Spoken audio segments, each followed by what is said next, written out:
Angleterre, le libraire dit vous êtes français, etc. Oui, oui, nous sommes français. Eh bien, vous savez, bon, pour moi, la France, eh bien, c'est un homme. C'est l'abbé Glasberg. Ce libraire, qui était un libraire anglais, eh bien, c'était un enfant juif que l'abbé avait fait passer en Suisse lors de la guerre, et qui de Suisse, par des voies que je ne connais pas, car je ne connais pas sa vie, s'est retrouvé en Angleterre, libraire en Angleterre.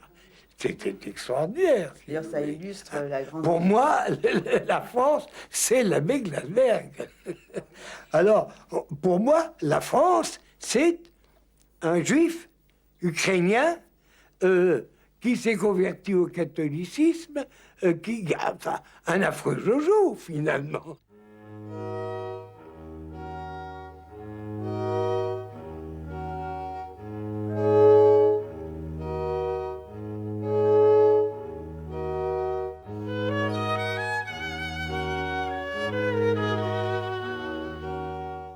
L'abbé Glasberg fut jugé impénétrable. Résistant de la première heure, les juifs comme les catholiques le traitaient en frère. On l'a prétendu communiste. On l'a soupçonné d'être un agent du Mossad israélien, du deuxième bureau français, des services secrets polonais ou même un membre de la CIA. Il endossa tour à tour les habits de délégué du primat des Gaules, de maquisard, d'agitateur visionnaire, de bâtisseur social, de gestionnaire, de trafiquant d'armes, de diplomate. Son œuvre pour les exclus et les persécutés de tous bords est aussi remarquable que méconnue, car l'abbé fuyait comme la peste la publicité, les caméras et les journalistes. Personnage de l'ombre, il est mort en nous laissant de nombreux mystères à élucider. Qui était-il vraiment, cet original et inclassable abbé? Permettez-moi de vous raconter une discussion que j'ai eue avec un représentant d'un certain ministère. C'était un moment, c'est vieux, c'est un moment où il n'y avait pas encore cette crise d'aujourd'hui. Le représentant du ministère me dit, mais vous savez, votre posture avec ce centre de formation professionnelle, c'est excellent, c'est très beau, mais c'est presque trop beau. N'oubliez pas que quand l'ouvrier sortira d'ici, où est-ce qu'il ira vivre? Souvent dans un taudis. Vous faites donc, en somme, ici, rien d'autre que former des futurs révoltés. Est-ce qu'il ne faudrait pas être plus modeste au départ? J'ai répondu que si j'arrive tout simplement, sans former le bonhomme sur le plan professionnel, d'en faire un révolté pour qu'il exige qu'il n'y ait pas de taudis, je considérerais que je fais déjà un bon travail social. Parce que de quoi s'agit-il? Faut-il niveler par le bas ou par le haut? Alexandre Glasberg est né en 1902 dans les marges ukrainiennes de l'Empire russe, dans une famille polonaise d'origine juive. Il a tout juste 30 ans quand il arrive en France. Sa vocation religieuse semble aussi tardive que soudaine. Après le séminaire, il est ordonné prêtre en 1938. Quand la guerre éclate, il est vicaire d'une paroisse lyonnaise. Lorsqu'en octobre 40, Vichy promulgue ses lois antisémites, les camps créés avant-guerre pour contenir le flot des réfugiés espagnols sont utilisés pour enfermer les juifs étrangers réfugiés en France. Rapidement, ces 200 camps d'internement sont pleins. Les conditions de vie y sont déplorables. Vichy accepte que s'y installent les œuvres caritatives qui en font la demande. C'est notamment le cas des protestants de la Cimade et des juifs de Lausée. Moi, j'étais dans le camp de Gurs avec 2 camarades, quand un jour, on a vu arriver dans notre baraque un prêtre catholique. Bon, on avait bien vu souvent, quelquefois, le curé du village, qui était l'aumônier en principe du camp, et qui venait célébrer une messe de camp. Bon, on l'avait jamais vu en plus, il arrivait pour la messe, il repartait tout de suite après la messe. Et tout d'un coup, voilà un prêtre catholique qui venait dire « Eh ben voilà, je viens voir comment vous travaillez, parce que il faut organiser vraiment une vie dans ce camp. » Mais très vite, j'ai été très intrigué par cet abbé. Il parlait yiddish. Alors vous imaginez un prêtre catholique français parlant yiddish? Ou bien est-ce que c'était un juif camouflé avec une soutane? Et je suis resté longtemps finalement avec une espèce de doute dans l'esprit. Est-ce qu'il était vraiment prêtre, cet abbé Glasberg, que j'admirais de plus en plus? Parce qu'alors, il venait régulièrement dans le camp, il avait beaucoup d'idées, il était en communication avec tous les rabbins du camp beaucoup plus facilement que moi. Cette espèce de doute qui nous avait traversé l'esprit a été balayée par les qualités exceptionnelles, la fraternité, l'efficacité de l'abbé Glasberg. La situation dans les camps est insupportable. Baraques délabrées, nourriture insuffisante, absence d'hygiène, épidémies et morts par centaines. Les organisations caritatives tentent d'y améliorer les conditions de vie et d'y organiser, pour soutenir le moral des internés, des activités culturelles et une ébauche de vie sociale. Les idées de l'abbé Glasberg vont ouvrir de nouvelles perspectives. Peu à peu, l'abbé Glasberg m'a rendu perplexe, une fois de plus. Il était évident qu'on soutenait Vichy en un sens. On empêchait que Vichy n'aille pas trop loin dans son désintérêt des internés qu'il maintenait. Alors, c'était une collaboration en un sens avec Vichy. Moi, au début, je n'avais pas vu ça. Mais ça a été un grand argument de l'abbé Glasberg qui nous a fait beaucoup réfléchir. Et ceci, et c'est tout à fait alors, l'abbé Glasberg, lui seul, au début, qui a dit il faut arriver à faire sortir les gens des camps. Nous sommes allés à Vichy, ensemble, expliquer au ministère de l'Intérieur qu'au fond, il y avait dans ces camps des gens qui n'étaient pas dangereux du tout, des vieillards, des enfants, des femmes malades, etc. Et que pourquoi est-ce qu'on ne les sortirait pas des camps et que nous prendrions, nos organisations, prendraient la responsabilité de ces centres d'accueil où, en somme, on transférerait des internés. Ils resteraient internés, administrativement parlant. Ils ne seraient pas libérés pour autant, mais nous serions responsables de leur nourriture, de leur état sanitaire, de leur santé, etc. Et Vichy a accepté. Jamais moi je n'aurais osé tenter ça. L'abbé Glasberg l'a osé, et ça a été quand même pour des centaines d'internés le salut. En novembre 1941, un contingent d'internés peut ainsi quitter le camp de Gurs pour le centre d'accueil de la Roche d'Ajou, première réalisation de l'abbé Glasberg. En 6 mois, 6 autres centres d'accueil voient le jour. Les grandes rafles de l'été 42 vont remettre en question ces méthodes légalistes. Laval a promis de livrer 10 000 juifs de la zone libre aux nazis. Pour atteindre ce chiffre, les exemptions qui protégeaient entre autres les enfants de moins de 16 ans sont secrètement levées. Organiser des évasions s'impose. Le 27 août, dans le camp de Vénissieux, où environ 1000 juifs attendent leur transfert vers Drancy, l'abbé Glasberg, Jean-Marie Soutou, un jeune militant catholique, et le révérend père Chaillet interceptent et dissimulent le télégramme qui ordonne la levée des exemptions. Il reste alors quelques heures pour organiser le sauvetage des enfants juifs. Ils ont sorti les enfants clandestinement et ils les ont placés, ils les ont dispersés finalement, et le cardinal Gerlier, poussé par eux, a refusé de les livrer à la police de Vichy. Nous avons foncé dans les baraques auprès des groupes, des familles réunies. Et on leur a expliqué, voilà, on peut empêcher vos enfants de partir à condition que vous donniez une délégation de pouvoir paternel qui nous permette d'emmener les enfants légalement. C'était horrible, horrible d'avoir à dire ça aux parents. Et encore plus horrible pour les parents de tout d'un coup accepter que leurs enfants partent. Mais enfin, comme eux pensaient bien qu'ils ne survivraient pas, il y en a qui ont préféré risquer le coup. Mais il y en a d'autres qui n'ont pas voulu. Bref, on a réussi à prendre une centaine d'enfants. Ils ont été distribués dans un certain nombre de lieux d'accueil. Et longtemps après, ce sont les premiers qui sont partis vers Israël. Et le cardinal Gerlier a couvert donc cet enlèvement.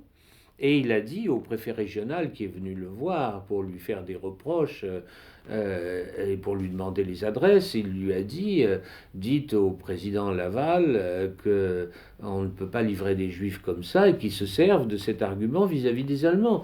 Or c'est ce qu'a fait 48 heures plus tard Laval. On a le compte-rendu rédigé par les Allemands de la rencontre entre Laval et les Allemands. Les Allemands, les chefs SS, disent à Laval, qui le sait, nous disposons de 50 trains, un train par jour, 1000 juifs.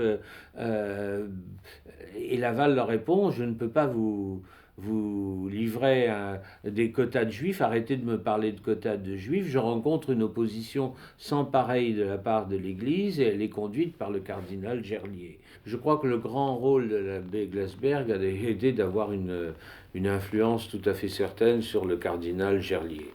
Ça, c'est le plus important des rôles qu'il a eu. Il l'a mis en condition de s'intéresser à la condition des réfugiés et des juifs en particulier, ce qui fait que le cardinal Gerlier, qui n'avait pas d'amitié particulière envers les juifs, je crois que sa famille avait été ruinée par un krach où les boursiers, où les juifs avaient joué, les financiers juifs avaient joué un rôle. Le cardinal Gerlier et qui était pétainiste à 100%, qui avait dit Pétain c'est la France c'est Pétain. Le cardinal Gerlier a joué un rôle absolument décisif en 1900, après la rafle de août 1942, et il a pondu une lettre pastorale qui a été lue et qui était une critique des mesures prises par Vichy de persécution des Juifs et de livraison de 10 000 Juifs de la zone libre aux Allemands en zone occupée. Ce sont les seuls Juifs au monde à arriver d'un territoire où il n'y avait pas d'Allemands, arriver à Auschwitz quelques jours après. J'ai été arrêté à Lyon pour usage de faux papiers avec ma sœur. Moi, j'avais 17 ans, elle en avait 15. On a été en prison. Au bout de presque 3 mois, on a été jugé. Il y a eu un non-lieu. Et je suis revenu dans la ville de Lyon. Tout le monde m'a dit, bon, il faut voir l'abbé Glasberg.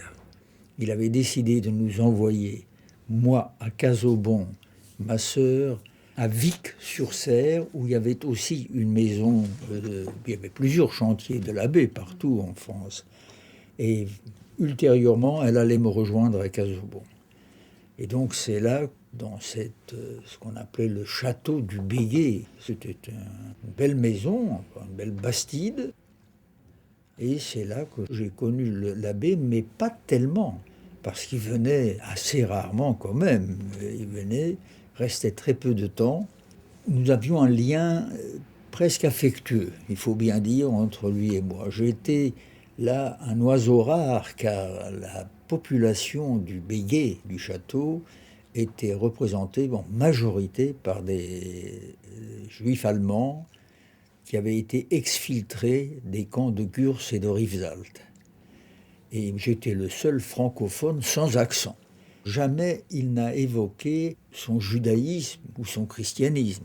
Il tenait à affirmer absolument que les amitiés chrétiennes qu'il animait étaient comme il l'a dit, une organisation ostentatoirement chrétienne. Il n'y a aucun doute là-dessus.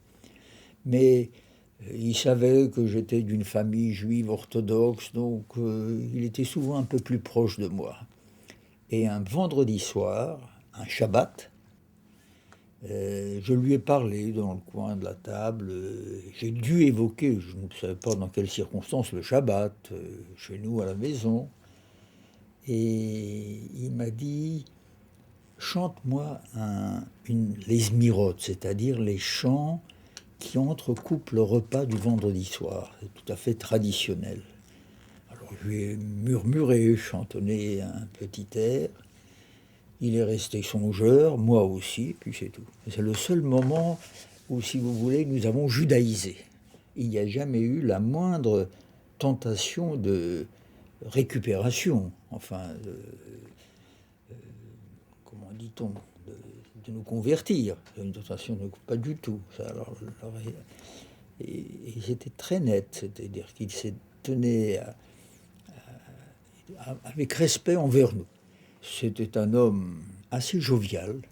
On l'aurait cru méditerranéen parce qu'il était volubile et extraverti, n'est-ce pas? Donc, je dis tout cela parce que par comparaison à son frère, c'était exactement l'inverse. Il m'a fallu du temps, et je ne suis pas fier de cela, pour comprendre que Vermont, c'était Glasberg. C'était la traduction de Glasberg. Ce qui prouve aussi qu'il ne disait rien. Jamais il aurait pu me dire, enfin, je suis le frère. Jamais le mot frère, c'était l'abbé qui venait, l'abbé partait, le lieutenant qui était là. Alors ça, c'était un homme, à l'inverse, très souriant, mais très réservé. Alors lui, très intériorisé. C'était un homme tourmenté, je dirais presque qui allait au sacrifice.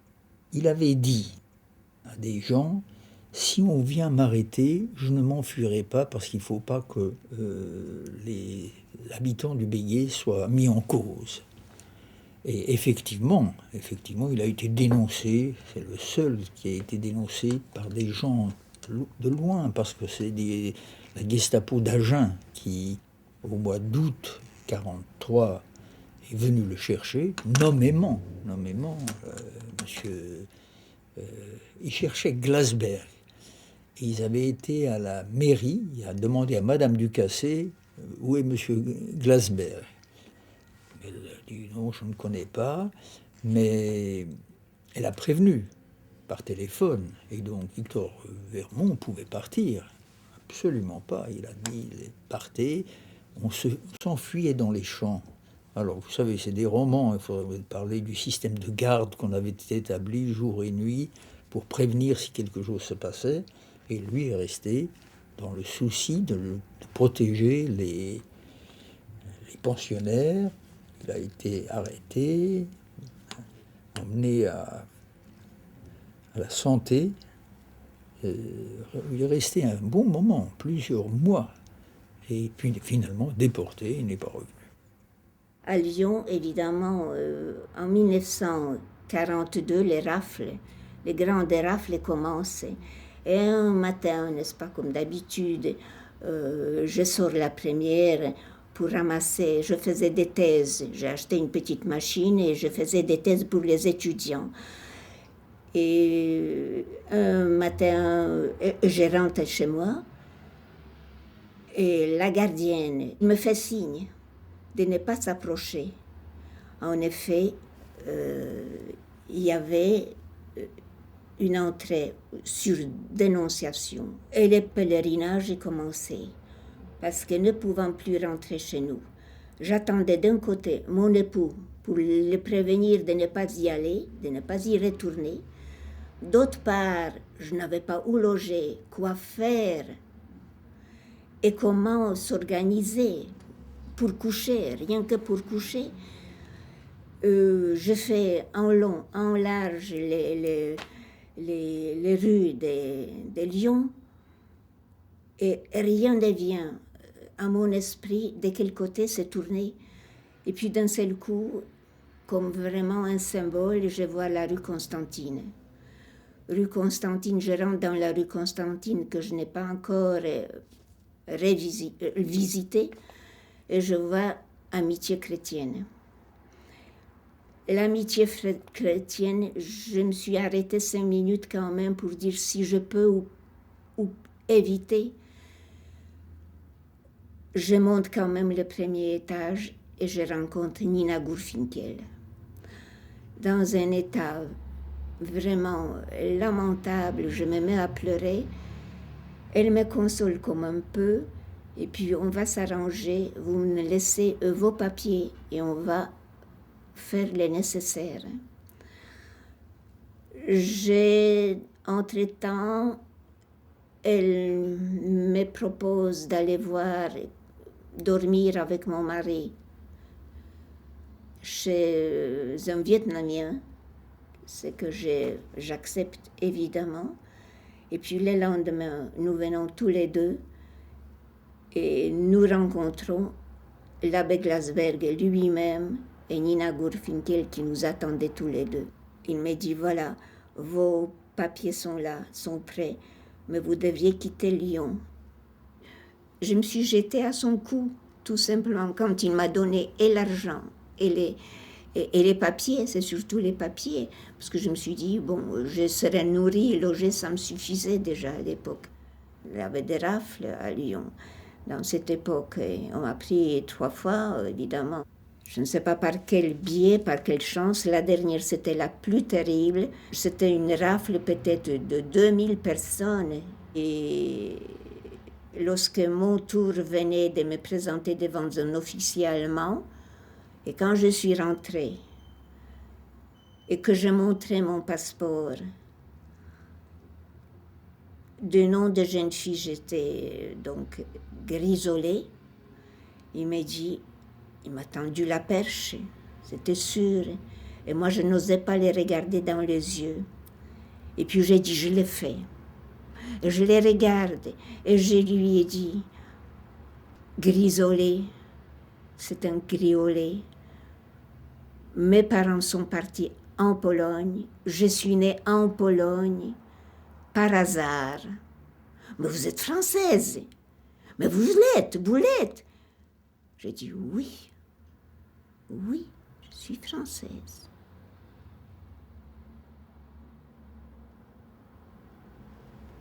J'avais des papiers, évidemment, avec moi, de l'abbé Glasberg. Il m'a sauvé la vie, tout simplement, je peux le dire. Et remercier s'il m'entend maintenant. Il nous a sauvé la vie, tout simplement. À Monsieur le Commissaire général aux questions juives.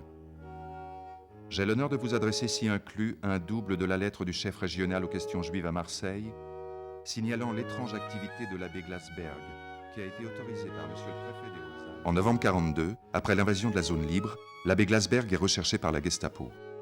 Condamné à une mort certaine, il refuse de quitter la France.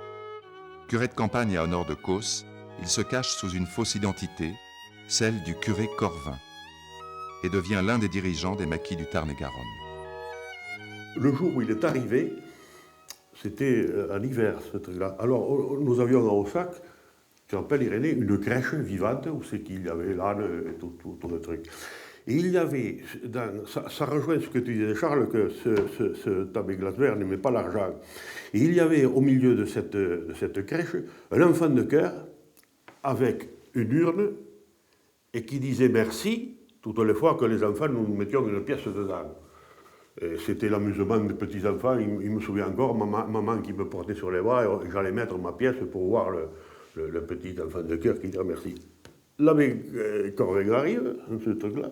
On était là, tous les enfants de la crèche. Il prend cette statuette entre les mains, il la fracasse contre terre. Ça nous a choqués, nous, les enfants. Et puis il nous dit, vous savez, Jésus n'aimait pas l'argent.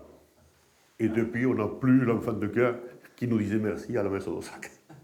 À l'époque, on ne disait rien, on était très méfiants. Parce que les gens à la campagne sont très méfiants, tant qu'ils ne connaissent pas. Mais il a vite débloqué les attitudes et il a vite attiré la sympathie parce qu'il était très simple. Il se promenait en vélo dans la campagne avec une vieille soutane, de vieilles godasses, un chapeau de paille. On n'a jamais su d'où il venait, ce qu'il faisait, on ne savait pas. Et que certains disaient même que c'était un faux curé, parce qu'à un moment donné, quand vous ne savez pas dire la messe, que vous ne savez pas trop. Et nous, on lui donnait un coup de main parce qu'on était un peu au courant. Et à l'époque, c'était la messe en latin. Et il ne savait pas un mot latin. Alors, il savait parler allemand, il savait parler plein de langues, on le voyait faire, mais il n'était pas capable de parler latin. Et à un moment donné, il se tournait, on entendait, personne n'entendait, parce que à l'époque, les gens ne faisaient pas face, aux fidèles, ils leur tournaient le dos. Mais après, on comprenait, et les gens en riaient de ça. Mais on était souvent à la sacristie, nous, parce qu'on l'accompagnait à la sacristie, et ensuite on sortait avec lui vers l'église. Eh bien, quand il y avait un étranger qui venait à l'église, il disparaissait. Alors, une fois, 2 fois, ça va, 3 fois, et on s'est rendu compte qu'il sortait de la sacristie par la fenêtre et se cachait dans un caveau. C'était sa façon de se mettre à l'abri, et on s'en est aperçu. Mais comme il n'était pas bavard, et que nous, on avait la consigne de ne pas parler, on n'avait absolument rien dit, jamais rien dit de cette situation. Et ça fait qu'il s'en est toujours bien sorti. Et je me rappelle, le meilleur souvenir que je garde de lui, c'est qu'il me disait, tu sais petit, dans la GAC, il y a une maxime qui vaut toujours, à cœur vaillant, rien d'impossible. À cœur vaillant, rien d'impossible. Il m'a dit, tu te rappelleras de ça, et chaque fois dans ta vie, tu marqueras tous les épisodes par ce fait. Tu te diras, à cœur vaillant, rien d'impossible. Et j'ai expérimenté ça, bizarrement, la même année. Là, on ne jouait pas au ballon, on n'avait pas de balle, on n'avait pas de jeu. Et il m'avait donné un ballon de foot. Et il m'a dit, tu vois, tu dois t'entraîner sur un mur, contre un mur, etc. Tu vas voir, tu vas apprendre à jouer, tu peux devenir un bon joueur. J'admirais les gens qui jouaient au football partout. Et je me suis mis ça dans la tête. J'ai été sélectionné 3 ans après, meilleur joueur du Sud-Ouest. Pour vous dire que c'est le meilleur souvenir que je garde de lui, cette notion qu'il donnait aux gens d'arriver, de se dépasser, de dépassement. Ça a été extraordinaire. Et il faisait confiance aux gens d'une façon remarquable. Il me souvient, le dernier jour où on a fait ses adieux à l'abbé Corvin, comme on appelait, nous étions tous alignés là devant l'église. Alors, vous savez, il est parti en 44, hein, par là, en 44. Hein, il est parti après la libération de Montauban. Bon, alors, on s'était alignés, il faut dire au revoir, monsieur le curé. Alors, monsieur le curé. Il arrive en face de moi, il me met 2 claques, vous m'entendez, à me retourner la figure devant derrière. Alors, on m'a tout étonné. Je lui dis, mais qu'est-ce que j'ai fait? Mais j'ai rien fait. Et il m'a dit, mais justement, il me dit, comme ça, il me dit, tu te rappelleras de moi toute ta vie. Et effectivement, je m'en rappellerai toute ma vie. À la fin de la guerre, l'Europe compte 30 millions de réfugiés. Afin de poursuivre l'action entreprise sous l'occupation, l'abbé Glasberg a besoin d'un instrument efficace. C'est avec Ninon Weil et Nina Gurfinkel, ses 2 plus proches collaboratrices depuis la guerre, qu'il crée le Centre d'orientation sociale des étrangers. Le siège du COSE sera à Paris dans le quartier des Halles, rue de l'Arbre Sec. Il s'agissait de remettre sur pied les déportés qui arrivaient dans un état physique épouvantable, souvent ayant été expulsés de France avant la guerre ou pendant la guerre pour une raison quelconque. Ils n'avaient plus d'autorisation de séjour, ils n'avaient plus de papier. Bref, ils étaient physiquement dans un état déplorable. Il fallait donc leur donner un état civil supportable et les remettre en forme. Et c'est pour ça que l'abbé avait créé des centres de repos. Nous n'étions qu'une des organisations qui s'occupait ainsi des déportés. Mais enfin, peut-être la seule qui ait vraiment pris en compte tout, leur état physique, leur identité. J'avais à ce moment-là 30 ans, j'ai rencontré un homme en soutane. Je me méfiais un peu des curés, en général. Et on l'appelait l'abbé. L'abbé, toujours. L'abbé Glasberg. Et j'ai travaillé au siège social à trouver du boulot à des pauvres types qui étaient des étrangers, des réfugiés espagnols, généralement russes, des juifs. quand j'ai été embauchée au COSE, on m'a dit il faut placer ces gens-là. Voilà. Alors, on avait un bottin. On arrivait dans une grande salle où se trouvaient une vingtaine de gens qui parlaient toutes les langues, qui avaient tous les besoins. Et puis, on commençait à téléphoner pour essayer d'avoir des places. Et on plaçait. Parallèlement à son travail au COSE à Paris, l'abbé Glasberg continue de s'occuper à Lyon de l'avenir des enfants juifs cachés pendant la guerre. Il utilise tous ses contacts à la mairie et dans les anciens réseaux de résistance. Il rencontre Sarah Meller, agent israélienne envoyée en France pour aider les opérations d'immigration clandestine vers Israël. והרבה גלסברג מאוד נזהר מכל מיני פרצופים חדשים, אבל משום מה התיידדנו מהר מאוד, ורצה מאוד לשמור על הארץ, מאוד התעניין. וגם מהר מאוד הוא סיפר לי שבעצם הוא יהודי משומד, שהוא פולני ויהודי משומד. הוא סיפר לי, זאת אומרת, דרכו נודע לי שמי שהיה פעם מי שחי בארץ ועבר את המלחמה, ירד מהארץ ועבר את המלחמה, יכול לחזור לארץ. הוא אמר, אנשים כאלה בטח לא בחיים. אבל אפשר להשיג שמות של אנשים ולהחתים אותם פה בעירייה שלנו, שאכן הם הגיעו מהארץ הנה, והם יוכלו לעלות ארצה בלי סרטיפיקט, בלי שום דבר. זה היה, צריך לזכור הייתה ממשלת המנדט ואי אפשר. ואנחנו קראנו לזה אחר כך עלייה ד', לא עלייה ב' ולא עלייה א', אלא עלייה ד'. ודרכנו, אני הייתי בא אליו עם רשימה שלנו, שהייתי מוציאה מספר הטלפונים הישן מכל דבר, הייתי מביאה לו תמונות של אנשים שחיו במחנה על יד ליון, שהם היו מיועדים לעלייה לאוניות של עלייה ב', רשימה כזאת של אנשים, הוא היה מחתים את זה, והם יכלו לנסוע בתור אנשים לגאליים לארץ. Très tôt, l'abbé profite de sa notoriété pour favoriser l'immigration des Juifs vers la Palestine.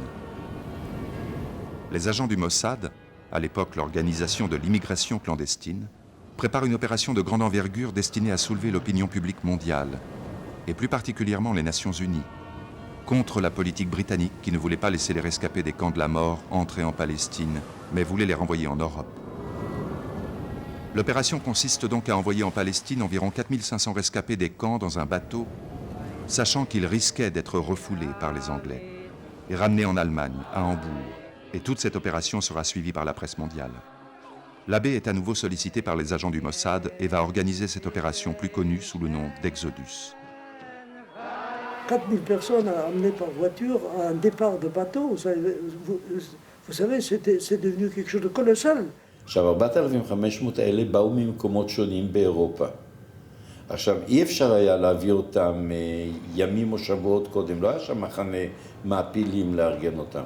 כלומר, היה צריך לתזמר את זה, שכולם יגיעו בהפרשים של שעות לא רבות, לאותו מקום, מהמון מקומות, מהרבה מעברי גבול.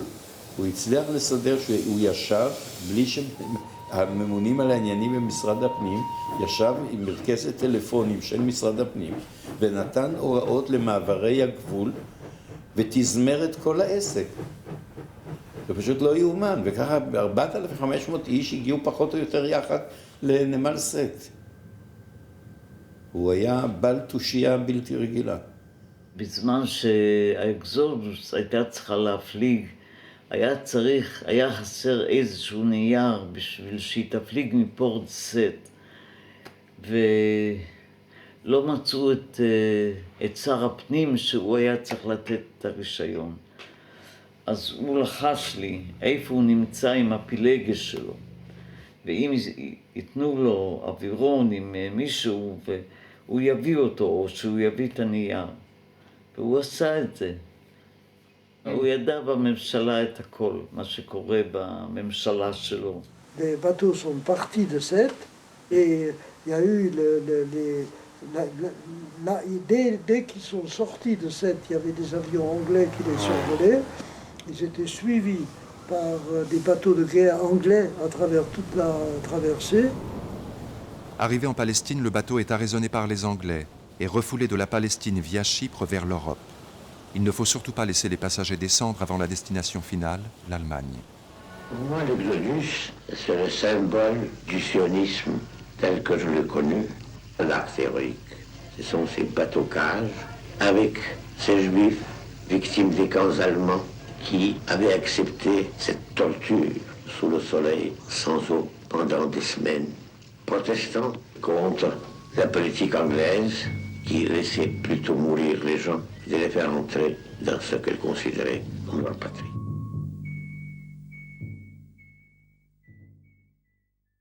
Le 29 août 1947, en rade de Port-de-Bouc, l'abbé Glasberg monte à bord des bateaux-cages pour traduire en yiddish l'offre d'asile du gouvernement français.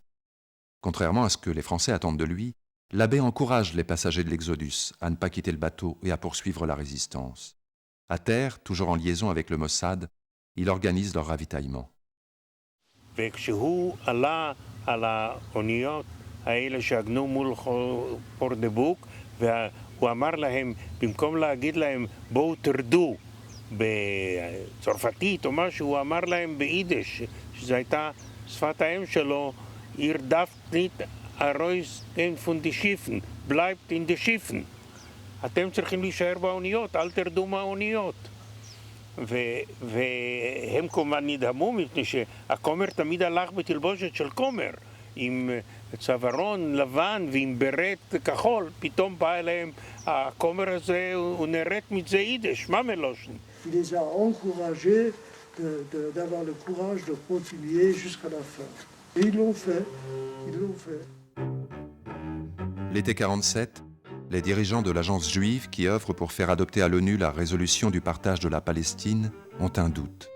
Ils craignent que les pays d'Amérique latine s'y opposent et que sans l'intervention du Vatican, la résolution ne soit adoptée. Le chef du département de l'agence juive pour l'Europe, Moshe Sne, se demande quoi faire.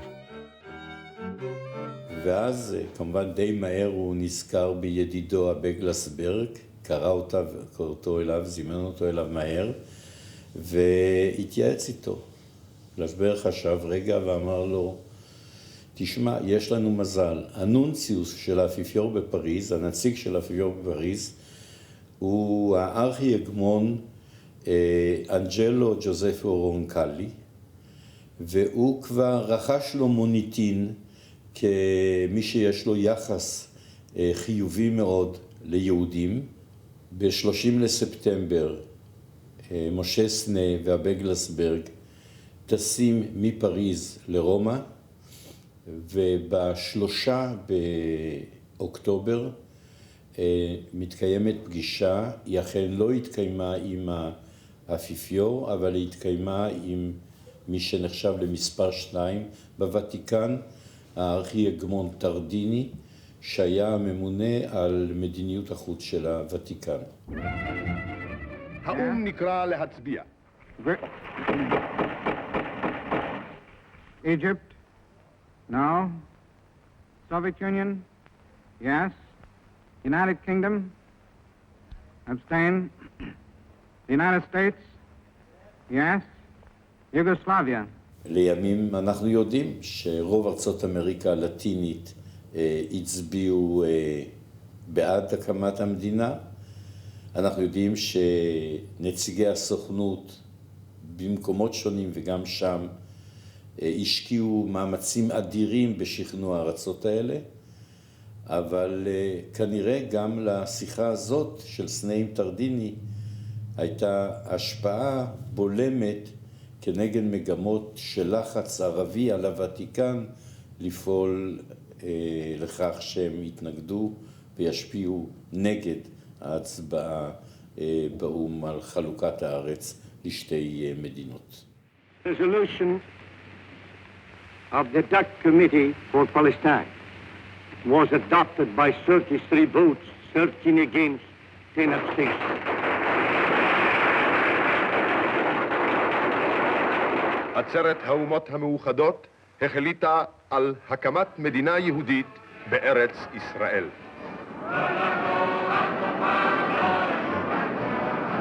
אך איזו שמחה הייתה זאת.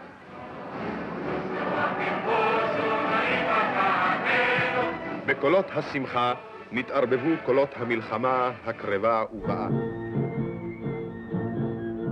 Les liens que tisse l'abbé avec le futur Israël sont toujours plus étroits. Il se fait le défenseur de ce jeune État qui va naître. En mars 48, l'abbé réalise un rêve. Il est en Terre Sainte. Le pays est en état de guerre. La population juive de Jérusalem est encerclée par les milices arabes. La Haganah demande à l'abbé de venir à sa rescousse. אני מדבר על אביב, חודשי אפריל בערך 1948. המדינה עוד לא מוכרזת, אבל ההגנה כבר שולטת בחלקים היהודיים כמובן, וירושלים במצור. במצור, הליגיון הערבי כבר צר על ירושלים, ויש בעיה גדולה איך להגיע לירושלים. והנה אני מקבל מברק משאול אביגור, שהכומר, שהכרתי אותו מקודם, מגיע לעזור לנו בעניין הקשר לירושלים ולעיר העתיקה של ירושלים. והמשימה של הכומר הייתה ליצור קשר בין הנזירים בחלק המערבי של ירושלים עם העיר העתיקה במזרח ירושלים שהייתה נצורה, זה היה מצור בתוך מצור. והתכוננו למבצע. השיירות לירושלים יצאו מחולדה. מחולדה עד שער הגיא כבר היה שטח מסוכן. בשער הגיא עצמה היו כל הזמן כבר יורים על השיירות. אני אמרתי לו את המשימה, הוא קיבל אותה כמו חייל, ושנינו יצאנו לשיירה בחולדה של מסעיות שמביאות מזון לירושלים הנצורה והרעבה, ועל השיירות שומרים אנשי חטיבת פלמח הראל ובראשם יצחק רבין. הם השומרים והשיירה מתקדמת לתוך ירושלים כאשר יורים עליה כל הזמן בדרך, והכומר ישב על ידי ולי היה אקדח מאוסדול ואני גם כן יריתי על היורים עלינו. בתוך האש הגענו לירושלים והכומר יצר קשר עם נזירי רטיסבון ונזירים אחרים פרנציסקנים נדמה לי ודומיניקנים שהיו בחלק המערבי. הוא הלך למנזרים שלהם, סיפר להם מי הוא, סיפר להם מה המצב, שכנע אותם בצדקת המאבק ובהצלת העיר העתיקה וגם בעצם כל ירושלים, ירושלים כולה הייתה במצור, והם נשמעו לו, והם היו אנשי קשר של ההגנה לירושלים במצור. לירושלים העתיקה העבירו הוראות ופקודות וקשר בין ירושלים המערבית והעיר העתיקה, עד כמובן שהכומר עשה את התפקיד שלו, וזה היה תפקיד חשוב במדרגה ראשונה, ואז דוד שאלתיאל ואנשי ההגנה אמרו, הוא עשה כבר את שלו, הקשר נוצר, והוא יכול לחזור. גיבור, גיבור, הוא אחד מאיתנו. Il était devenu tout à fait un de chez nous, lié dans toutes nos activités, même quand il s'agit plus tard, pendant la guerre, etc., d'avoir l'armement de la Tchécoslovaquie et la Pologne. Il nous a beaucoup aidés. De retour en France, l'abbé participe à l'organisation d'envois d'armes en Israël via la Corse. Déguisé en officier français, il intercepte les ordres de Paris et surveille les manœuvres de chargement.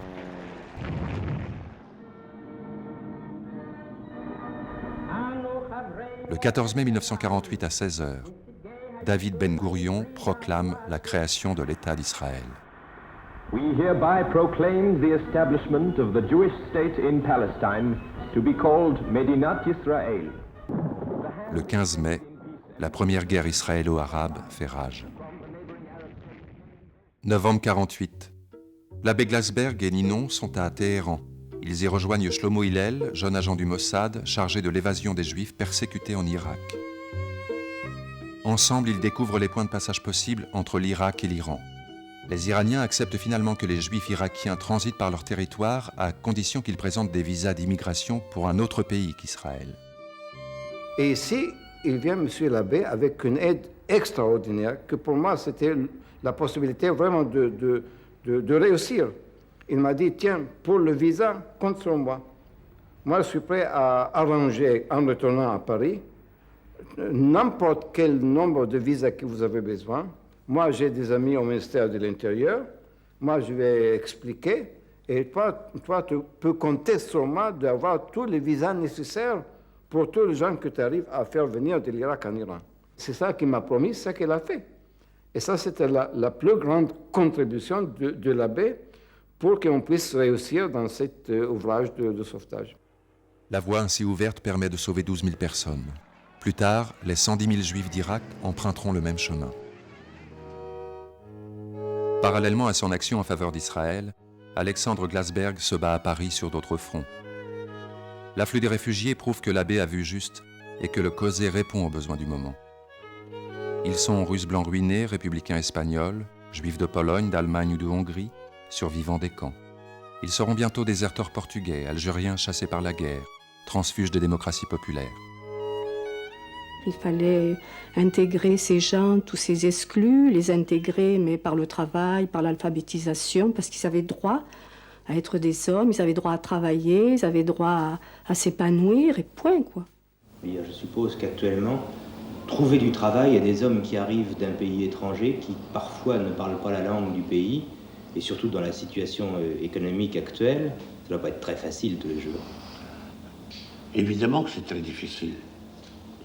D'autant plus difficile que le problème de l'emploi aujourd'hui en France est tel que vous le connaissez probablement. La situation est catastrophique. Alors pour un étranger, c'est doublement difficile. Il a déjà tous ces obstacles, comme vous disiez tout à l'heure, la langue, le dépaysement, l'inaptitude de s'adapter au rythme du travail dans un pays qu'il ne connaît pas. Et à ceci s'ajoute la situation difficile de l'emploi en général. De façon que le travail que nous faisons actuellement, il y a encore 2 ans, c'était beaucoup plus facile. Actuellement, nous le faisons évidemment sur le plan, je dirais, artisanal, ce qui est très mauvais. Est-ce que alors la main-d'œuvre étrangère ne vient pas créer des difficultés supplémentaires, une sorte de concurrence? Oui, on entend de temps en temps, mais il ne faudrait pas généraliser. Moi, je connais des entreprises où il y a justement de bâtiments, où il y a un très grand nombre d'ouvriers étrangers. Eh bien, les relations entre les ouvriers français et étrangers ne sont pas si mauvaises. Il y a quand même la solidarité ouvrière qui, je crois, est plus forte. La solidarité des travailleurs est plus forte que cette xénophobie qui se manifeste, il ne faut pas la nier, ça existe. D'ailleurs, on la comprend quand on est dans une situation difficile et on voit que quelqu'un d'autre prend votre place, on n'est pas content. Mais qu'est-ce que vous répondriez alors aux gens qui vous donnent cet argument? C'est-à-dire si les gens vous disaient il y a trop d'étrangers en France qui restent dans leur pays, pourquoi est-ce qu'ils viennent ici? Oui, d'abord, je répondais qu'on les a fait venir. N'oublions pas qu'il y a quelques années encore, on a fait un très grand effort pour faire venir des ouvriers étrangers. Ils ne sont pas venus tout seuls. Et deuxièmement, je réponds que si vous étiez par exemple au Portugal et si vous voyez que votre famille crève de faim, eh bien, vous faites tout ce que vous pouvez pour chercher du travail ailleurs. Et vous feriez la même chose. Vous seriez venu aussi en France. Il faut que la solidarité soit beaucoup plus large et on ne se limite pas à une frontière plus ou moins arbitrairement tracée. Avant de le connaître personnellement et de parler avec lui, c'était une sorte de légende. L'abbé Glasberg faisait partie de mes conversations familiales parce que ma sœur et mon beau-frère, Jean-Marie Soutou et Marie-Belle, ma sœur, l'ont connu à Lyon. 41 peut-être. Ils m'ont beaucoup parlé de la Fondation des Amitiés judéo-chrétiennes. Et l'abbé Glasberg était évidemment dans tous ces récits, comme un personnage un peu légendaire, n'est-ce pas? Et puis je l'ai connu chez mon beau-frère. On a déjeuné plusieurs fois ensemble. À une époque un peu compliquée où il fallait que je sois prudent, moi, parce que j'ai été la plupart du temps clandestinement en Espagne, dans la résistance antifranquiste. Alors bon, je ne pouvais pas raconter non plus à l'abbé Glasberg que je le faisais, même si j'avais toute confiance en lui. Mais une fois, je me rappelle d'une fois, d'un déjeuner, où tout à coup on a commencé à parler de l'Espagne, et qu'il connaissait. Il avait des rapports avec l'Espagnol à cause des persécutions, à cause des réfugiés, à cause des exilés politiques, etc. Et il m'a regardé d'un air un peu comme ça, il m'a dit, mais j'ai l'impression que vous connaissez l'Espagne comme si vous y alliez. Jusqu'au jour où j'ai eu besoin de lui, parce que, en 59, ma carte d'identité de 10 ans française est venue elle a expiré, je n'étais pas là, j'étais en Espagne, je ne l'ai pas renouvelée. Et quelques années plus tard, quand j'étais exclu du PC, il fallait que je retrouve une identité pour pouvoir vivre, j'avais commencé à écrire, etc. Surtout, Jean-Marie Soutou m'a dit, va voir l'abbé peut t'aider à résoudre cette question-là.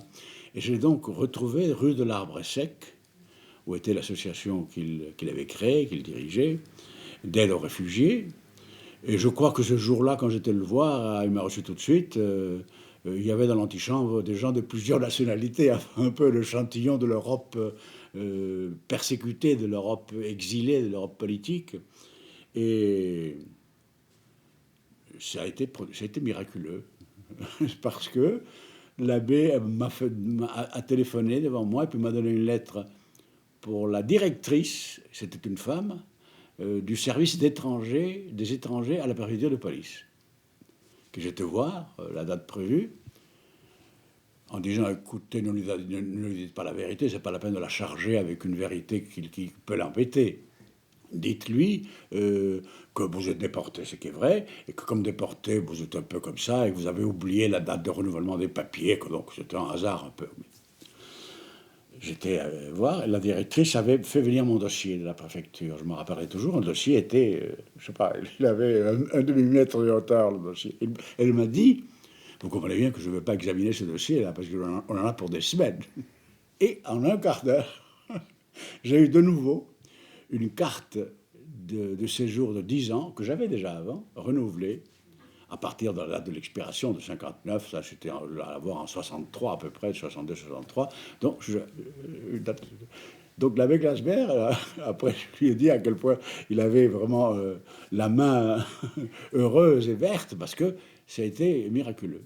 Et c'est comme ça que je suis redevenu, grâce à lui, un être, disons, normal, entre guillemets, avec des papiers en règle, et payant des impôts, etc., et écrivant des livres, etc. Avant son organisation, s'appelait le COSE, le Centre d'orientation sociale pour les étrangers. À partir du moment où les autorités françaises se sont rendues compte qu'il hébergeait des Algériens à certains moments, qu'il s'occupait d'eux, etc., ça a posé problème. On lui a dit, mais c'est pas des étrangers, c'est des Français, puisqu'Algérie française. Alors, qu'à cela ne tienne, a dit l'abbé. Il a fait convoquer une assemblée générale, et puis, sous la férule de Géraud Jouve, et on a changé le sigle, et de COSE, c'est devenu COSE, Centre d'orientation sociale. Il ne s'encombrait pas trop, disons, il n'avait pas peur de voir comment faire pour y arriver. Voilà. Ce n'était pas malhonnête, c'était des arrangements. Voilà. On avait envie d'aider des gens à se tenir debout.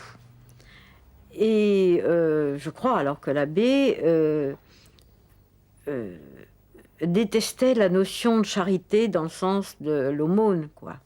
De l'aumône, de l'aide qui vient d'en haut pour aller en bas. C'est rare. C'est rare. Pour avoir fréquenté beaucoup de services sociaux, je peux vous dire que c'est très rare. Malheureusement, cette action, qui est une action sociale, n'est pas encore comprise en France. D'ailleurs, ceci pas seulement dans le domaine des vieillards, mais ici c'est peut-être plus douloureux. On est encore resté à la bienfaisance. Oui. Il y a 2 ans encore, le bureau des mairies qui s'occupaient de l'aide sociale, qui s'appelait encore bureau de bienfaisance. Aujourd'hui, on les appelle bureau d'aide sociale. Le nom est changé, mais le nom, c'est pas tout l'esprit. Ben, un petit exemple. Il n'y a pas longtemps, il y a quelques mois, j'arrive dans un département et je me trouve dans une mairie, dans un bureau d'aide sociale, qui reçoit une circulaire d'une préfecture de la direction d'action sanitaire et sociale. Et la circulaire commence par les mots suivants: l'aide sociale n'est pas un droit. C'est tout. On oublie que tout citoyen, qu'il soit vieux ou jeune, a des droits sur la société. Et la société a des devoirs à son égard. Et le travail social consiste en quoi? À aider la société d'accomplir son devoir. Et le travailleur social, lui, est là, un peu comme avocat, en aidant la personne d'obtenir ce à quoi elle a droit. Je pensais que la dignité qu'on devait aux gens, tout ce qu'on devait apporter aux gens, c'était l'État qui devait le faire, et que les établissements qu'il créait devaient être des établissements privés, d'accord, puisque c'était une association qui les créait, mais qui devaient être reconnus, agréés par l'État et financés par l'État. Ellsberg a eu l'art de faire travailler ensemble les gens les plus divers. Il y avait déjà les 2 piliers du causé Ninon et Nina. Finalement, il n'y avait pas plus différent que Ninon et Nina. Nina qui était un écrivain, une passionnée, finalement une sentimentale d'origine russe. Ninon qui avait toute la rigueur et toute la netteté d'une Alsacienne. Il n'y avait pas plus différent. Et tous les gens qu'il a pratiquement pris à la tête de ces établissements, c'était des gens de terrain. C'était ou d'anciens prêtres ouvriers, ou des gens qu'il avait connus dans la résistance, ou des gens avec qui il avait fait quelque chose, mais des gens pas forcément qui avaient des diplômes pour diriger des établissements. Ça, il disait, ça viendra. Dans un orchestre, il y a besoin des premiers violons, puis il y a besoin de la flûte, il y a besoin de la grosse caisse aussi. Le génie de l'abbé, ça a été de trouver tous ces instrumentistes en même temps, de les faire bien jouer ensemble, et une musique qui corresponde à ce que le monde attendait à ce moment-là. L'abbé, c'était d'abord une paire d'énormes lunettes. On aurait dit des hublots, et derrière, il avait des yeux qui semblaient tout ronds. Et quand il voulait voir quelque chose de près, plus soigneusement, il l'approchait comme ça de son œil, et là, il regardait, il examinait. L'abbé, c'était une soutane jamais tout à fait nette. Avant les grands rendez-vous officiels, il allait à l'ambassade de Pologne, il était invité. Nous étions autour de lui à l'épousseter, à tirer sur sa soutane, et il se fichait complètement de son apparence, mais alors complètement. L'abbé, c'était la fantaisie, son non-conformisme, et puis son chapardage. Il adorait chaparder les choses. Il ne pouvait pas supporter de voir un stylo, un briquet dans les mains de quelqu'un montré. Alors il le prenait, il l'examinait de près, et puis il le posait sur son bureau. Il fallait insister pour le récupérer. Mais ça, c'était l'abbé, les petites choses. L'abbé savait vivre, ce qui fait que les repas du causé étaient généralement très agréables. Et puis, de plus, l'abbé invitait toujours, invitait souvent des personnes extraordinaires. Et alors, les repas au causé, c'était des discussions, des jeux de mots, c'était toute une vie qui débarquait là. Alors, des responsables de communautés ouvrières, c'était quand même très d'avant-garde. Nina invitait assez souvent des écrivains, des intellectuels. Enfin, bon, c'était passionnant. Moi, j'étais quand même encore très jeune à l'époque. J'ai fait toute ma formation au causé.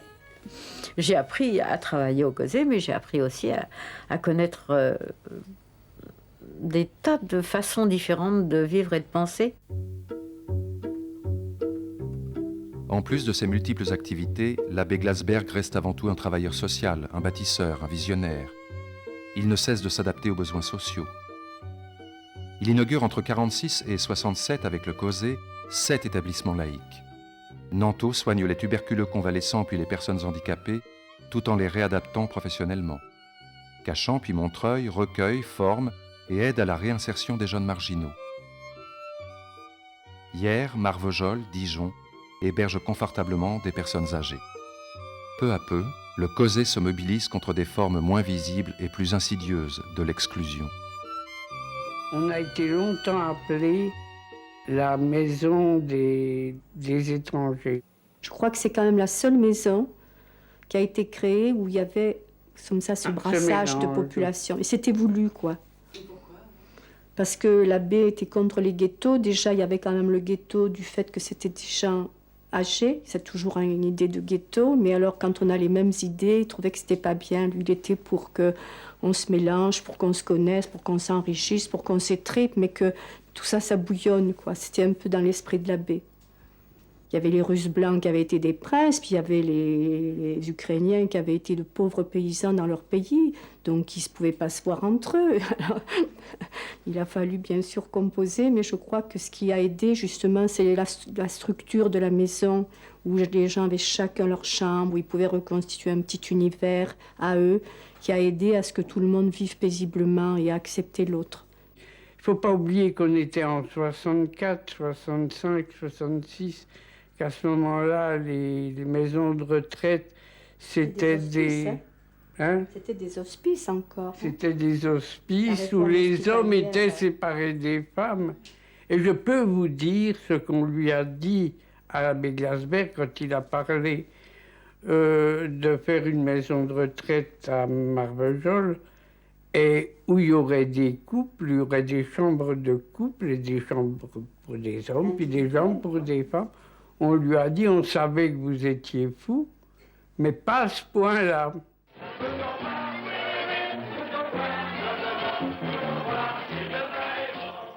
Les vieillards doivent-ils s'unir pour imposer la décence de leur vie?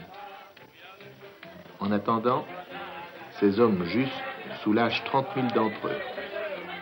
30 000 sur combien de millions?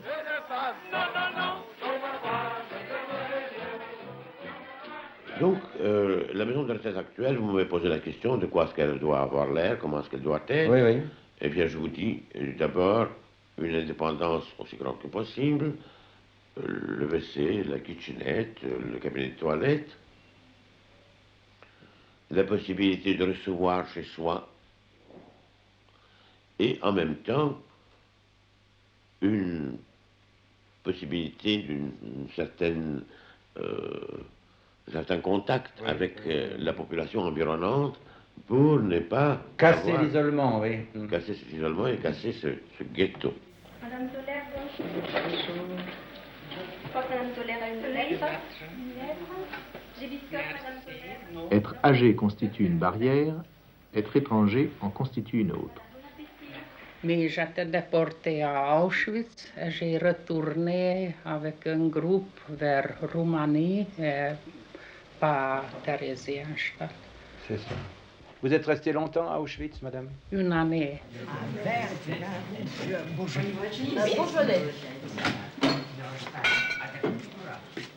Est-ce que vous avez des relations de voisinage, dirons, avec des gens de Marvejols, des commerçants? Je salue tout le monde. En principe. Oui. dès que je vois une personne, je la salue.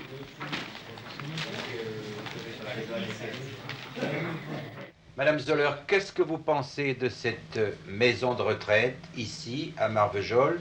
Alors, j'ai la meilleure opinion, admiration. C'est pas opinion, parce que vraiment c'est organisé pour les vieux, tout confort et tous les désirs on remplit. Qui veut manger dans la chambre, qui veut dans la salle à manger, on veut que tout le monde soit content. Oui. Quand on dirige une maison d'enfants, par exemple, on a les enfants de 3 ans ou 4 ans, alors on peut les marquer, on peut les éduquer, Oui. et puis ils s'en vont. Ou quand on dirige une maison de repos, on peut faire distraire les gens qu'on a facilement. Mais quand on a des gens peut-être qui resteront chez nous 6 ans, 7 ans, 8 ans, 10 ans, il faut se renouveler sans cesse, il faut inventer sans cesse, parce qu'on ne peut pas vivre de routine, ou alors les gens s'ennuient. Ah mais ça c'est vrai, c'est pas de la magie. Par exemple, demain il y a la foire à Marvejols, alors là c'est un événement. C'est ça. Et ils vont y aller à la foire? Ah oui, tout le monde y va. Tout le monde va à la foire. Oui. De même que le jour où On n'organise jamais rien à la résidence un jour de foire. Quand vous alliez dans les maisons de retraite du COS, on avait toujours des chefs cuisiniers de très haut niveau. Ils ne voyaient pas pourquoi les personnes âgées qui étaient dans les maisons de retraite n'auraient pas droit à ça. Et ils choisissaient ces chefs cuisiniers avec au moins autant de soins que son directeur. Hein. Les rapports avec les DAS étaient toujours très conflictuels. Et je me souviens d'une fois où on nous dit on vous a supprimé le poste d'infirmière. Sans plus, l'abbé Gasbert se lève et dit c'est inutile que je discute avec vous. Si on ne peut pas avoir d'infirmière, je prends mon manteau, je m'en vais, au revoir messieurs. Et alors, le représentant du préfet était assez effrayé devant ce monsieur de Paris qui a eu une certaine réputation quand même. L'abbé Gasbert n'était pas n'importe qui. Et il a dit, mais rasseyez-vous, monsieur l'abbé, on va pouvoir essayer de discuter. Pourquoi voulez-vous une infirmière? Il dit, pour soigner les gens. Vous savez que dans les hospices, et même dans les hôpitaux, dans certaines salles, on tutoie les malades. Oui. Eh bien, chez nous, c'est une raison de renvoi. C'est ça. Vous savez aussi que dans certains hôpitaux, privés surtout, mais les infirmières considèrent qu'ils ont le droit, quand le bonhomme est mourant, de faire venir un prêtre. En disant, lui, le pauvre, ne comprend rien, mais enfin, quand même. Et on vient administrer les sacrements à un bonhomme dans le coma. Oui. Bien, chez nous, c'est défendu. Oui. Il faut habituer le personnel d'avoir le plus grand respect à l'égard du pensionnaire dans tous les domaines, aussi bien matériel que spirituel. Quand on a 80 ans ou 75 ans, des fois on en a marre de vivre. On a des coups de cafard quand on est tout seul dans la vie. Et c'est comme ça que on a peut-être agi avec notre personnel pour aussi leur apprendre qu'ils avaient un rôle social à jouer tout en balayant. Il y a 2 manières de balayer une chambre. Opprimé, pourchassé, exilés, ils connaissent enfin la paix de l'hiver. Maintenant que vous arrivez au soir de votre vie, comme on dit. Oui, heureusement. Ah, faut pas dire heureusement. Oui. Vous demandez si vous avez encore aujourd'hui une certaine anxiété ou s'il y a quelque chose que vous regrettez. Non. J'aspire à la fin. Oui. Qu'est-ce qui vous intéresse encore dans la vie? Dans la vie, tout. Tout m'intéresse. Tout vous intéresse. J'adore la nature. J'adore les jeunes. Oui. Je observe. j'aime télévision. Oui. S'il y a un bon programme, je suis heureuse. Y a-t-il encore des choses qui vous intéressent, monsieur? Oui, malheureusement, la lecture. La lecture vous intéresse? Oui, vivement. Mais ce ne sera jamais fini si vous aimez la lecture. Il y a toujours des choses à lire. Oui, je le sais. Et à apprendre. Je le sais. Par conséquent, vous n'êtes pas au bout de votre vie. Je sens que l'élan s'arrête. De moins en moins d'intérêt.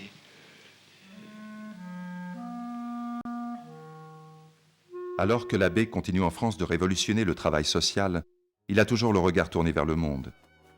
Vers 1964, il est contacté par le réseau Solidarité. Création d'Henri Curiel, ce réseau offre des services discrets au mouvement de libération nationale et aux organisations antifascistes qui combattent de par le monde.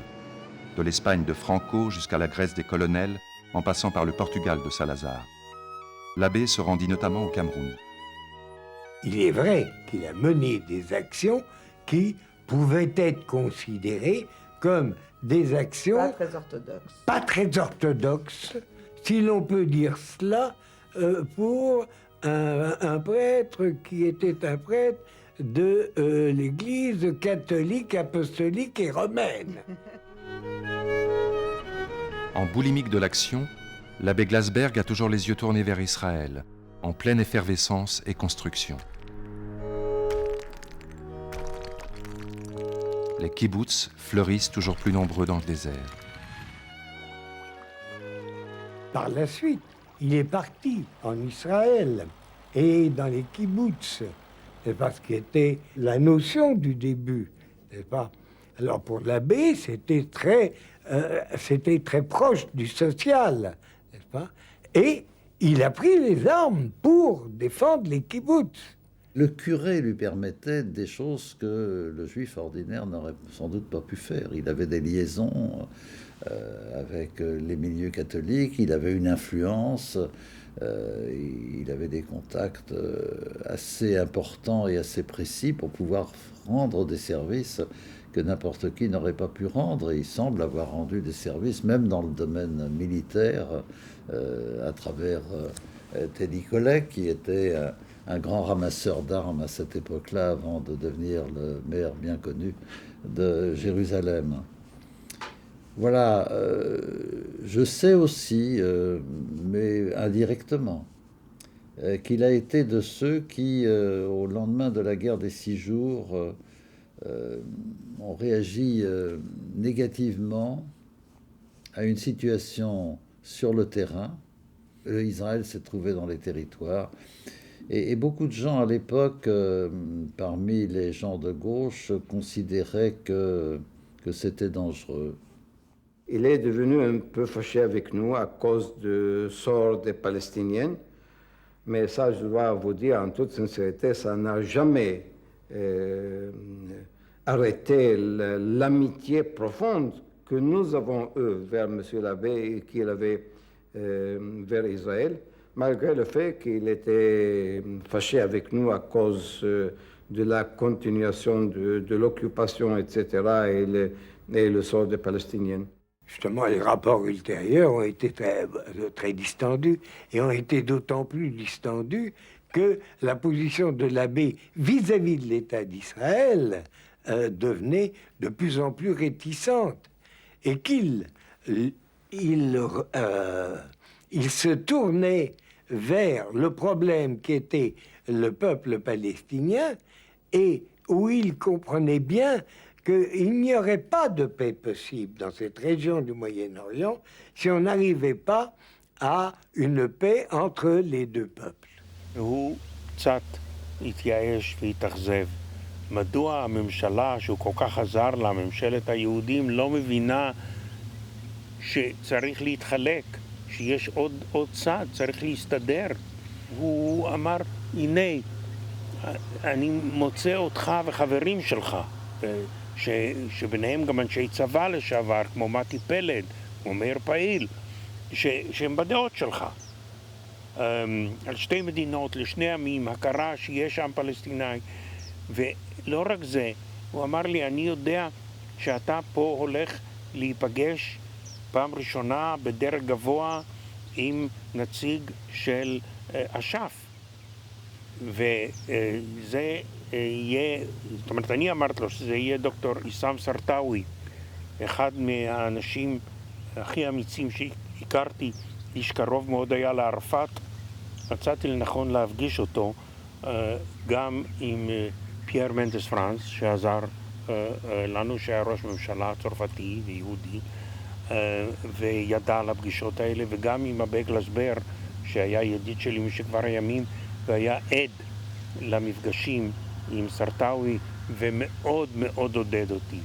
וכמובן, שנים אחרי זה, זה כבר לא שייך לסיפור של האבא, סרטאווי שלם בחייו בעד המפגשים עם הישראלים, שקיצוניים פלסטינאים הרגו אותו בפורטוגל בכנס של האינטרנציונל הסוציאליסטי, הוא שילם בחייו.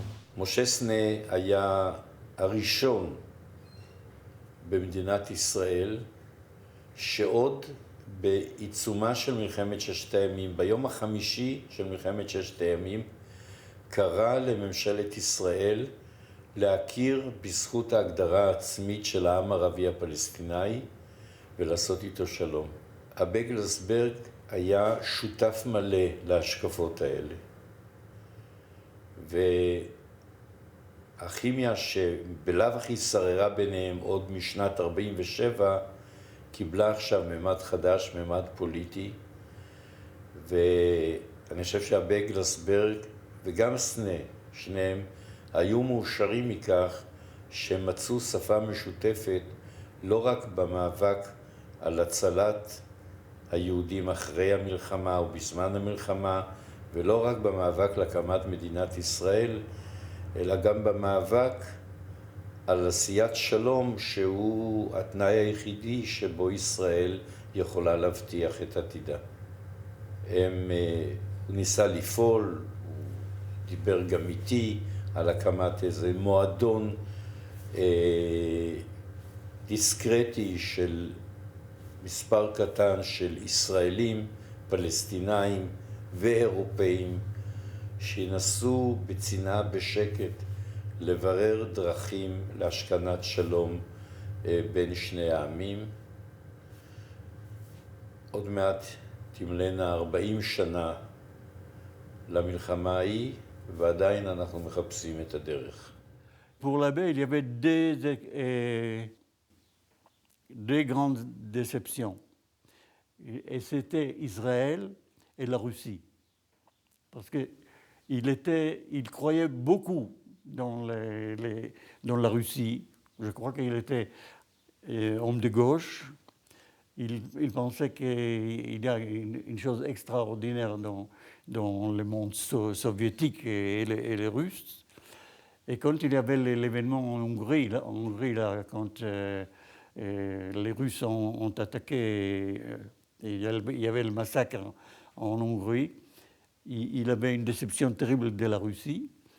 Et il avait aussi une très grande déception en Israël quand les choses ont tourné différemment de ce qu'il a pensé. Parce qu'il pensait qu'Israël serait un pays gauchiste, il y avait un gouvernement social, et les kibbutzim surtout l'ont impressionné terriblement, et il a pensé que ce sera un événement international très, très extraordinaire.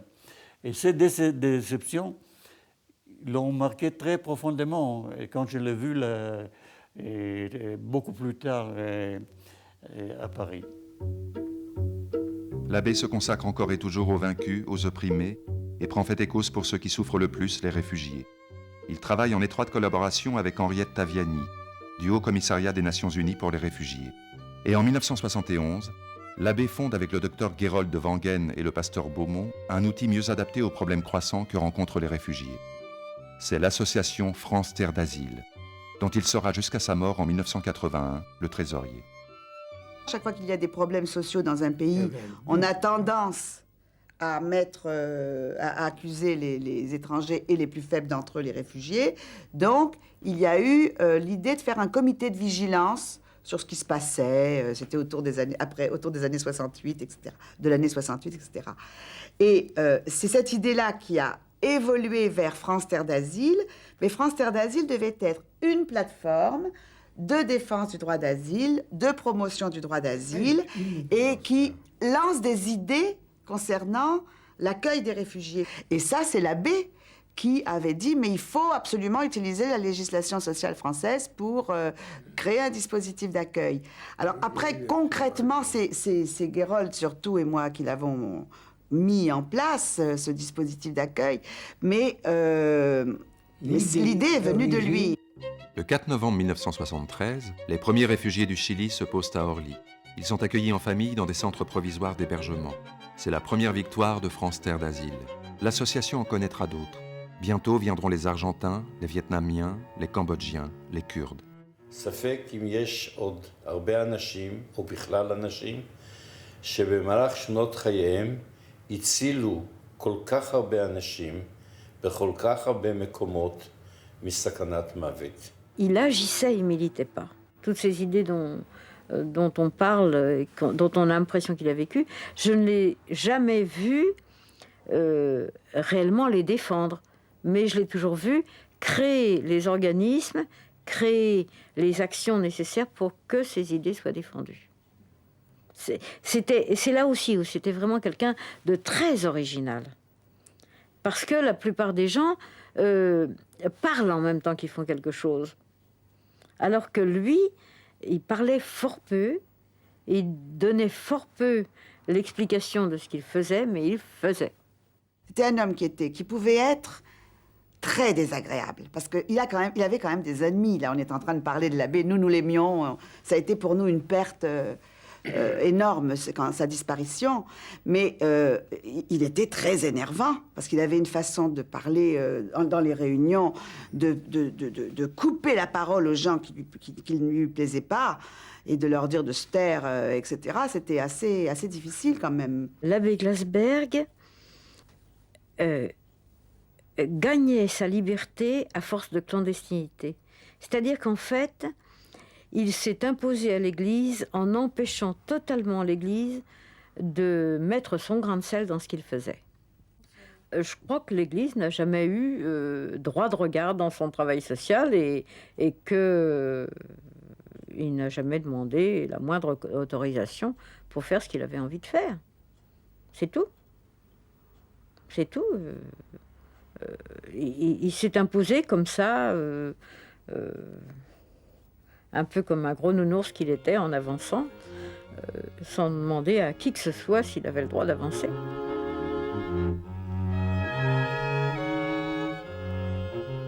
On avait pris l'habitude de l'appeler l'abbé, mais on aurait pu l'appeler Alexandre, on aurait pu l'appeler Glasberg. On n'a jamais parlé d'église, de catholicisme. Si, ils pouvaient en parler comme ça avec Nicolas, parce que bon, ils avaient un peu une culture commune, mais pas pour le travail, quoi, pas pour...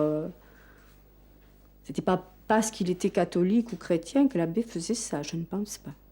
Je crois que sa foi, c'était quelque chose d'à côté, mais lui, c'était ce droit des hommes, quoi.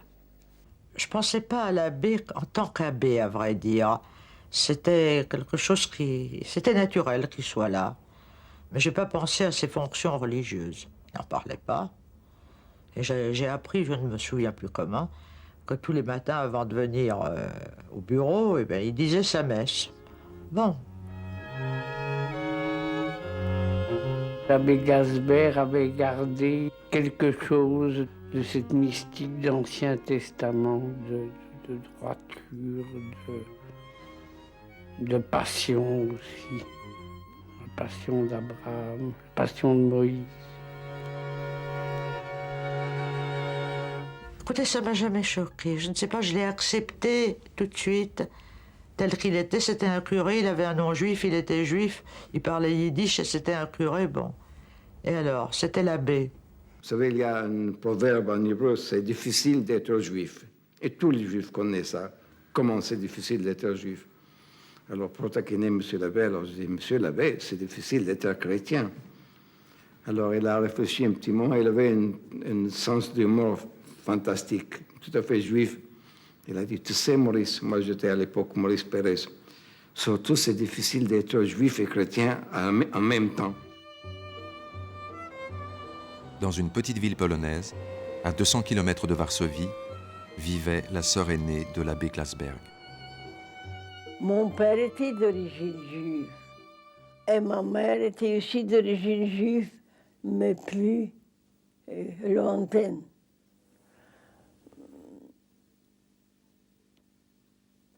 Et Alexandre, il s'intéressait des juifs, mais pas avant qu'il ait devenu curé. Il s'intéressait des juifs déjà à Paris quand il était abbé et curé, parce que je pense, c'est moi qui pense comme ça, qu'il s'est dit, il est abbé, et pour être vraiment abbé christianique, il doit être aussi un peu juif pour donner à soi-même une basis. Mon père était complètement athéiste et il n'attachait aucune influence ni aux traditions, ni aux fêtes, ni aux rien. Il ne croyait rien du tout. Et maman était très occupée d'elle-même. Elle voulait être élégante, elle voulait plaire, elle voulait voyager. Elle avait une masse de femmes de chambre, et il y avait un cuisinier, il y avait pour les chevaux. Il était très riche, mon père. Mon frère Alexandre, il était très révolutionnaire, il était très pour les pauvres. Il influençait papa toujours, que papa paye plus ses ouvriers pour leur donner la possibilité de mieux vivre et d'élever leurs enfants.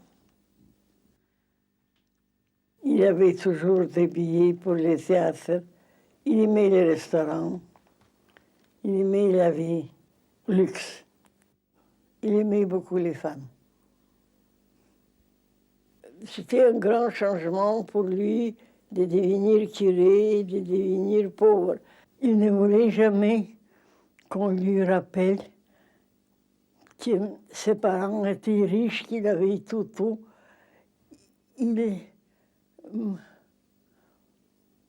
Il était compromis de ça. Il voulait cacher ça pour que personne... Il voulait penser qu'il était toujours un pauvre curé. Il me manque. Il me manque beaucoup. Oh, s'il vivait maintenant, je préférerais d'être avec lui en France qu'ici seul. En France, je ne serai jamais seule dans une maison de retraite.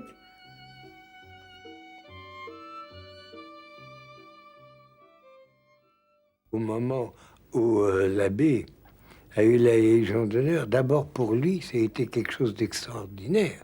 Il y a eu du mal à avoir la Légion d'honneur. Pourquoi est-ce que ça a mis tellement de temps, compte tenu de tout ce qu'il avait fait de positif? C'est effectivement que l'abbé était un personnage très multiple, qui avait certains pans de sa vie qui étaient inconnus. Il y en avait qui disaient c'est l'abbé rouge, et d'autres qui disaient c'est un agent de la CIA. Tous les personnages hors normes, eh bien, posent des problèmes aux autorités.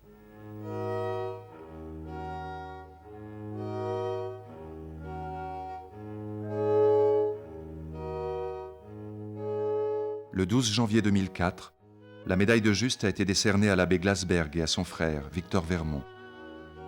23 ans après le décès de l'abbé, l'Institut Yad Vashem accepte de leur décerner à titre posthume cette décoration, donnée aux non-juifs ayant sauvé au péril de leur vie des juifs pendant la Seconde Guerre mondiale.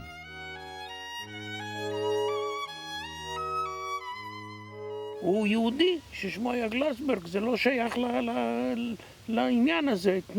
תנו לו איזה עוד כבוד שאתם נותנים ליהודים, לא חסידי אומות העולם. ואנחנו התעקשנו, ואמרנו, את העזרה שלו ליהודים, בהצלת יהודים הוא עשה רק מפני שהוא היה נוצרי. הוא לא יכול היה לעשות שום דבר כיהודי. היו לוקחים אותו לאושוויץ כיהודי. כל העזרה שלו הייתה בזכות זה שהוא היה כומר קתולי, עם הקשרים שלו. אז בבקשה, הוא חסידי אומות העולם. התעקשנו, ובסוף השפענו, הוא קיבל את אות חסיד אומות העולם, והנה כאן האות הזה מומחש הכי יפה, ומה שאני שמח שמאות על אלפים של בני נוער ישראלי שבאים הנה, באים 10,000 במשך השנים. כל מחזור של נוער ישראלי או נוער עולה, המדריכים שלנו מביאים אותם לשלט הזה, מספרים להם, לא כל כך הרבה כמו שאני מספר, אבל מספרים להם על גבורתו של הבקלסברג, ואני חושב שזה הגלעד או המצבה הכי יפה שאפשר היה להקים לה.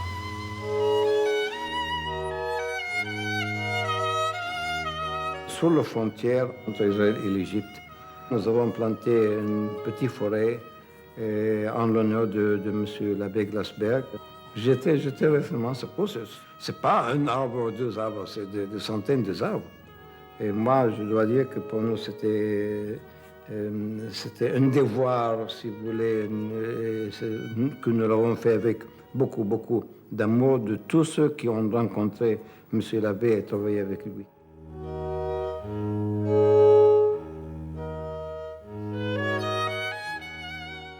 Il est des étoiles qui atteignent la Terre longtemps après qu'elle se soit désintégrée, et il est des hommes dont la lumière scintillante éclaire le monde longtemps après qu'ils aient disparu.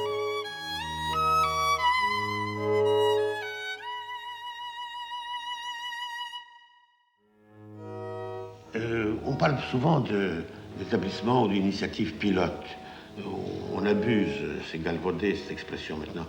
Mais c'est très important d'être quelque chose de pilote, parce que ça permet d'abord de donner l'exemple et de prouver que la voie est trouvée, la voie est tracée. Alors maintenant, il faut que les autres suivent. Et d'habitude, on suit, plus ou moins rapidement, mais on suit. Vous avez tout de même un petit sourire en disant ça, monsieur Abbé. Oui, parce que, comme je vous disais, c'est ça qui me donne ma satisfaction.